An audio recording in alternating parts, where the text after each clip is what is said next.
నమస్కారం. ఆలోచన అమృతానికి స్వాగతం. తెలంగాణ రాష్ట్ర ప్రభుత్వం వర్సెస్ ఎస్బీఐ. గతంలో ఎస్బీహెచ్ కేసు వేసింది. ఎస్బీఐలో విలీనం కావడం వల్ల ఇప్పుడు ఎస్బీఐ జరిగింది. కోర్టులో కేసు వేసింది. ఏమనంటే మాకు ఎప్పుడో 2010లో కేటాయించిన 5 ఎకరాల పైన భూమి, రాయదుర్గంలోని భూమి మీరు మళ్ళీ వేలం వేసి అమ్ముకుంటున్నారు. ఇది చెల్లదు. మాకు ఆల్రెడీ ఎప్పుడో 2010లో ఉమ్మడి రాష్ట్రంలో ఇచ్చారు. తర్వాత 2014 తెలంగాణ విడిపోయిన తర్వాత కూడా అప్పుడు కూడా ప్రభుత్వం ఈ ప్రయత్నం చేసింది. ఇప్పుడు మేము కోర్టుకు వెళ్ళాం. హైకోర్టులో మా వైపే తీర్పు వచ్చింది. మా భూమి మాకు ఇవ్వమని చెప్పింది హైకోర్టు. కనుక మళ్ళీ ఇప్పుడు రేవంత్ రెడ్డి గారు ప్రభుత్వం వచ్చినాక ఈ ప్రయత్నం చేస్తుంది. సరైనది కాదని చెప్పి వేలాన్ని ఆపమని, వేసిన వేలను రద్దు చేయమని, మొదలు వేలాన్ని ఆపమని వేశారు. తర్వాత దాన్ని ఖాతరు చేయకుండా తెలంగాణ హైకోర్టు ఇచ్చిన ఆర్డర్ని ఖాతరు చేయకుండా రాష్ట్ర ప్రభుత్వం వేలం కూడా నిర్వహించింది. 5 ఎకరాల చిల్లర. అప్పుడు ఎస్బీఐకి కేటాయించిన భూమి తర్వాత విలీనం కావడం ఎస్బీఐ అయింది. కనుక ఎస్బీఐ కూడా ఇన్వాల్వ్ అయ్యి మొత్తం మీద కేసు వేసింది. ఈ కేసులో మళ్ళీ హైకోర్టు చివాటు పెడుతూ ఒకసారి వాళ్ళకి కేటాయించిన భూమి మళ్ళీ మీరు వేరే వాళ్ళకి ఎట్లా కేటాయిస్తారు అనుకుంటూ రాష్ట్ర ప్రభుత్వానికి నోటీస్ పంపుతూ కేసును వాయిదా వేసింది. ఈ దశలో మరి అయ్యగారికి కోపం వస్తుంది కదా, రేవంత్ రెడ్డి గారికి. రాష్ట్ర ప్రభుత్వానికి కోపం వచ్చింది. రాష్ట్ర ప్రభుత్వం రేవంత్ రెడ్డి గారే.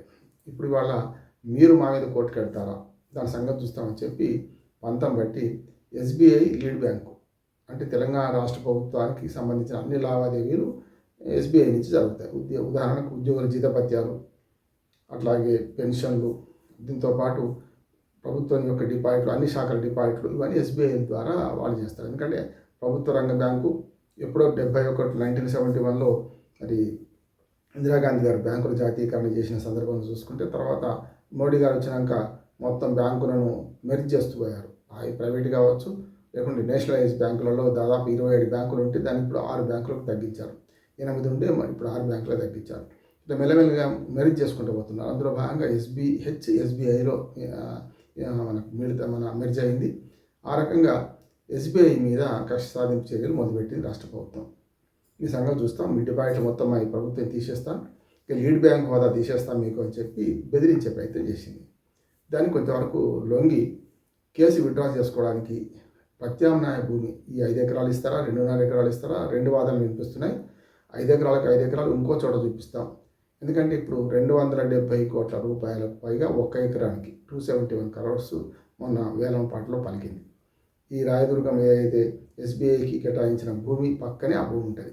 కనుక దాదాపు 200 కోట్ల పైగా పక్కదైనా ఇంకో 70 కోట్లు తక్కువ అనుకున్న 250 కోట్ల రూపాయల పైగా ఎకరం భూమి ఉంటే ఇవాళ 5 ఎకరాల కంటే దాదాపు ఎంత చెడ్డ 1000 కోట్ల రూపాయల భూమి. ఈ 1000 కోట్ల రూపాయల భూమిని మరి మీరు వేరే వేసుకున్నాం మేము కనుక వేరే ప్రత్యామ్నాయం అక్కడక్కడ దగ్గర ఏదో చూపిద్దామని వీళ్ళు అనడము. దీంతో మెల్లగా మరి రాయగారికి ప్రభుత్వానికి కోపం వచ్చింది కదా అని ఎస్బీఐ కూడా దిగి రావడము.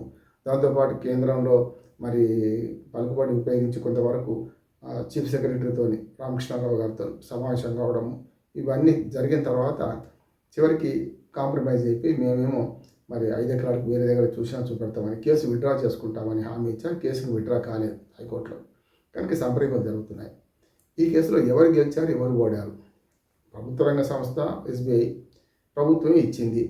మాట తప్పి అప్పుడు మొదట్లో 2010 తర్వాత కేసీఆర్కి ప్రభుత్వం మాట తప్పింది. ఎందుకంటే డబ్బులు వస్తాయని ఎవరు ఇచ్చారు కనుక దాని నిబంధన పెట్టింది. ఏమనంటే మీరు 2010లో ఇచ్చిన భూమి 2016-17 అయినా కూడా మీరు దాన్ని వాడుకోవడం లేదు కదా, మరి అప్పటికి ఏదో 2-3 కోట్ల రూపాయలకి ఎకరం భూమి ఇచ్చినట్టున్నారు అప్పుడు.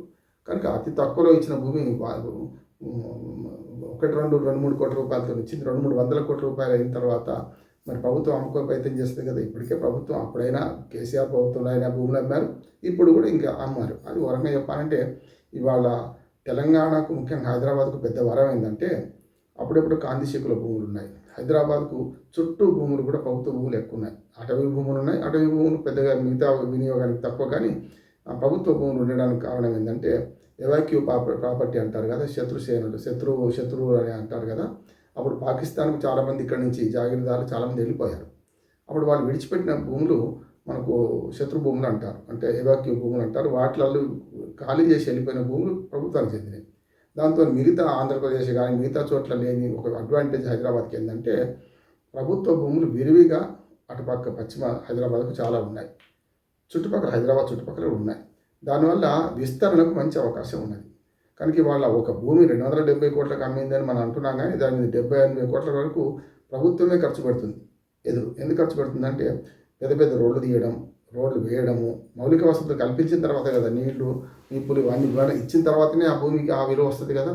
కనుక పెద్ద రోడ్లు అంటే ఇవాళ 120 ఫీట్లకు తక్కువ రోడ్లు తీయడం లేదు, 150 కూడా తీస్తున్నారు కొన్ని చోట్ల. ఎందుకంటే రేపు మళ్ళీ ఇప్పుడు ఒకసారి రోడ్డు చిన్నగా తీసి మళ్ళీ దానికి రోడ్డు విస్తరణ పనులు చేపట్టే బదులు పెద్ద పెద్ద కంపెనీలు పెద్ద పెద్ద వాళ్ళు కొన్నప్పుడు దానికి మంచి సరైన విధంగా రహదారులు ఏర్పాటు చేసి ప్లాట్లు ఎకరము 5 ఎకరాలు 2 ఎకరాలు చిన్న చిన్న ప్లాట్లు చేసి వాటిని వేలం వేస్తున్నారు. కనుక పేరుకు 200 కోట్ల పైగా పోతుంది అనే పేరే కానీ దానిలో 40% రోడ్లు పోతాయి.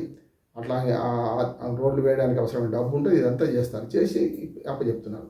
ఇది చేసే క్రమంలోనే 5 ఎకరాల భూమి ఎస్బీఐకి ఇచ్చింది కూడా అట్లాగే ఇచ్చిండు. కనుక ఇప్పుడు ఎవరు గెలిచారు ఎవరు ఓడారంటే నైతికంగా ఒక రకంగా చెప్పాలంటే ప్రభుత్వము బెదిరించి గెలవచ్చు. కానీ ఇప్పుడు ఈ ప్రభుత్వానికి మరో చిక్కుముడి ఉంది, దాని గురించి వేరే మాట్లాడతాను. కానీ ఎస్బీఐ మీద ఇక్కడ గెలవచ్చు. కానీ రేపు పొద్దున metro first phase, second phase, third phase వీటి విషయంలో ఎస్బీఐ క్యాప్స్కు ఇవాళ కేంద్ర ప్రభుత్వం ఈ సర్వే రిపోర్ట్ ఇవ్వమని చెప్పి, ఫిజిబిలిటీ సర్వే రిపోర్ట్ ఇవ్వని చెప్పి వాళ్ళకి అప్పచెప్పడం వల్ల ఇప్పుడు ఎస్బీఐతో మళ్ళీ ముఖ్యమంత్రికి పని పడ్డది. అంటే ఫస్ట్ ఫేజ్ రుణ మంజూరు కావాలన్నా ఇప్పుడు ఎస్బీఐ క్యాప్ రిపోర్టే కావాలి. అట్లానే రెండో విడత మూడో విడత 50% కేంద్ర ప్రభుత్వం ఇద్దామన్నా అదే కావాలి. అందుకనే ఇప్పుడు ఎవరు గెలిచారు ఎవరు ఓడారు అంటే ఈ విషయంలో ఎస్బీఐ ఓడినట్టు, ప్రభుత్వం గెలిచినట్టు. ప్రభుత్వం రాజు దలుచుకుంటే ఇది ఎవరికి కొదవ కాదు కదా. అంత మొత్తం పోయింది దానికన్నా ఏదో సరే మొత్తం మీద ఇంకో దగ్గర చూపిస్తాను అన్నారు కదా, 5 ఎకరాలు చూపిస్తారా 2.5 ఎకరాలు చేస్తారా, దాన్ని మనం కాంప్రమైజ్ అయిపోయి ఉందామని ఎస్బీఐ అనుకుంటుంది. కానీ ముఖ్యమంత్రి అట్లాగే రాష్ట్ర ప్రభుత్వం జుట్టు మెట్రో విషయంలో ఇంకా ఎస్బీఐ చేతిలో ఉంటుంది. కనుక అప్పుడు ఏం చేస్తుందో చూద్దాం, ఆ సంగతి వేరే మాట్లాడుకుందాం. నమస్కారం.